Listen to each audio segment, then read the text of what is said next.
অনেক দিন পর সংসদ ভবন গিয়েছিলাম। গুঞ্জন হওয়ার পর প্রায় 10 মাস পর সংসদ ভবন গিয়েছিলাম। গুঞ্জন হওয়ার পর থেকে সংসদ ভবনটা যাওয়া হয়ে ওঠে নাই, যেহেতু তখন অনেক ছোট ছিল। আর এখন ওকে নিয়ে একটু একটু ট্রাভেল করি। আর এটা হচ্ছে গুঞ্জনের সংসদ ভবনের প্রথম আসা। সো যাই হোক, হ্যালো এভরিওয়ান, কি অবস্থা সবার, কেমন আছেন? আশা করছি ভালো আছেন। অনেক দিন পর হচ্ছে সংসদ ভবনে এসে আমার অনেক বেশি ভালো লেগেছিল। আগে হচ্ছে হুটহাট করে আমি আর গুঞ্জনের বাবা হাঁটতে হাঁটতে সংসদ ভবনে এসে অনেক আড্ডা দিতাম, খাওয়া দাওয়া করে আবার বাসায় চলে যেতাম। আর এদিকে এই যে এখন অনেক নতুন দোকান হয়েছে, আগে এগুলা ছিল না। আগে জাস্ট ছোটোখাটো কিছু দোকানপাট ছিল। এখন হচ্ছে অনেক খেলনাপাতি, অনেক চুড়ি, খাবার, বিশেষ করে খাবারের দোকান অনেক হয়েছে। আর এই যে এই দোকানটার কথা তো অন্য একটা ভিডিওতে দিয়েছিলাম। আমি হচ্ছে এখান থেকে একজোড়া চুড়ি নিয়েছিলাম। চুড়িগুলো আমার কাছে অনেক বেশি ভালো লেগেছিল, অনেক পছন্দ হয়েছিল সত্যি কথা বলতে। আর এখানে অনেক অর্নামেন্টসও ছিল। আর বিশেষ করে যেটা না বললে নয়, খালাটার ব্যবহার অনেক বেশি ভালো ছিল। যখন আমার হাতে চুড়িটা হয় নাই, পরে উনি হচ্ছে নিজের থেকে হচ্ছে চুড়িটা বানিয়ে দিয়েছিল আমাকে। তাও হচ্ছে ওনার পাশে বসিয়েছিলাম আমি।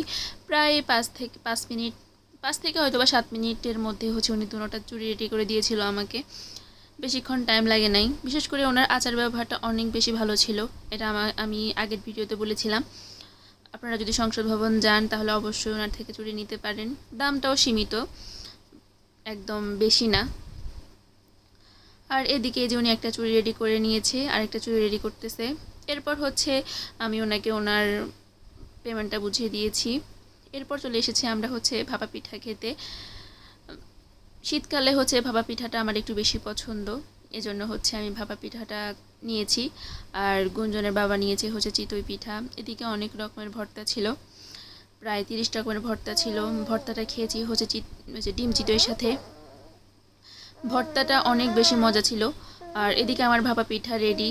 আমি খাওয়ার পর হচ্ছে এখন হচ্ছে গুঞ্জনকে তার বাবা রেখেছে, আমারটা নেওয়ার পর হচ্ছে গুঞ্জনের বাবারটা নিবে, বাচ্চা থাকলে যা হয় আর কি। এই যে এদিকে চারটা কি সুন্দর, আমরা যখন রিক্সা করে আসছিলাম তখন থেকে চারটাকে দেখতেছি, অনেক বেশি সুন্দর লাগতেছিল। আর এই যে গুঞ্জন তার বাবার কোলে কি সুন্দর আরাম খাচ্ছিল। আর এদিকে হচ্ছে ডিম চিতই রেডি। এখন হচ্ছে আমরা ভর্তা দিয়ে দিয়ে ডিম চিতই খাবো। ভর্তাটা আসলে অনেক বেশি মজা ছিল, ডিম চিতইটা অনেক বেশি মজা ছিল। আর এইদিকে হচ্ছে একরাশ ভালোবাসা যাচ্ছে, ছোটোকালে ফিরে যায় এগুলো দেখলে। যাই হোক, এগুলো আর মনে করতে চাই না, ছোটোকালই বেস্ট। আর এদিকে চলে এসেছি হচ্ছে ফুচকা খেতে। ছোট ফুচকাটা ভালোই লাগে খেতে, বড় ফুচকাটা হচ্ছে ফ্রাই তো খাওয়া হয়, ছোটো ফুচকা বেশি খাওয়া হয় না। এজন্য হচ্ছে সংসদ ভবন এসে হচ্ছে দেখলাম যে ছোটো ফুচকা আছে, এজন্য হচ্ছে ছোটো ফুচকা অর্ডার দিয়েছিলাম। আর এদিকে ভাইয়াটা ফুচকাটা রেডি করে নিয়েছিল। আর অবশ্যই আমি এটার সাথে ঝালটা নিয়েছিলাম, 2 রকম ছিল, ঝাল মিষ্টি। এই যে এখন হচ্ছে আমি এটা এখন খাওয়ার পালা। ঝাল ঝাল ফুচকা কার না খেতে ভালো লাগে বলেন। এই যে আমার খাওয়া স্টার্ট করে দিয়েছি, অনেক বেশি মজা ছিল। আর এই যে এখন আমাদের চলে যাওয়ার পালা।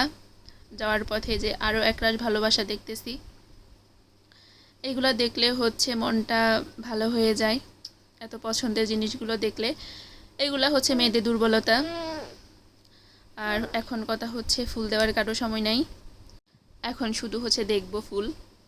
যাই হোক, এদিকে হচ্ছে আমাদের রিক্সা চলে এসেছে, আমরা চলে যাব বাসায়। ভিডিওটি ভালো লাগলে লাইক কমেন্ট শেয়ার করে দিবেন।